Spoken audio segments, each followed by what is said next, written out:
Hello po, good morning. Yan po ang aking baon ngayong araw dahil ako lang po ang papasok. Isa lang po ang aking ginawa. Ayan na po. Ito po ang aking ingredients. 5 lang po. 1, 2, 3, 4, 5. Kasama na po yung itlog. Steam lang po natin ng 2 minutes. Yung isda po, 4 minutes po ang pagluto. Shiromi saka na po yan. At ito na-steam na po. At yung itlog, yan lang po ang aking luto. Siyempre, nilagyan ko po siya ng sibuyas. Ayan. Paborito namin ang itlog na may sibuyas. Madali lang po siyang gawin. Asin at paminta lang po ang aking inilagay. Pwede na po siyang i-prepare. 200 grams po yung kanin at yung shake.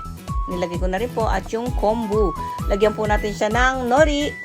At yung shiromi saka. Nalagyan po natin ng sauce at ng sesame seed. Ayan, broccoli, okra, chicken salad at yung paborito kong itlog. Siyempre, hindi mawawala yan.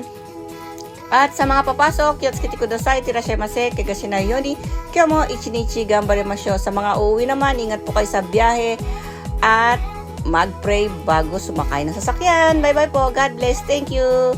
Bye-bye.